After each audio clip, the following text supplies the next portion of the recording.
বাংলাদেশ এবং অস্ট্রেলিয়ার টেস্টের বর্তমান যে অবস্থা, এই টেস্টের সম্ভাব্য তিনটা রেজাল্ট হতে পারে, মানে ড্র বাদ দিয়ে, মানে অস্ট্রেলিয়া বাংলাদেশ তিনটি ভাবে জিততে পারে। প্রথম হচ্ছে অস্ট্রেলিয়া এই ম্যাচটা ইনিংস ব্যবধানে হারতে পারে, যেটার সম্ভাবনা আমি এখন এই পিচের কন্ডিশন অনুযায়ী দেখি না।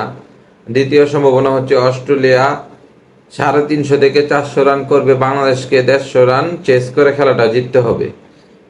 আর 3 নাম্বার হচ্ছে বাংলাদেশ ফোর্থ ইনিংসে এই 150 থেকে 200 রান চেস করতে পারবে না, অস্ট্রেলিয়া একটা দুর্দান্ত বোলিং করে ফোর্থ ইনিংসে এই টেস্টটা জিতে নেবে।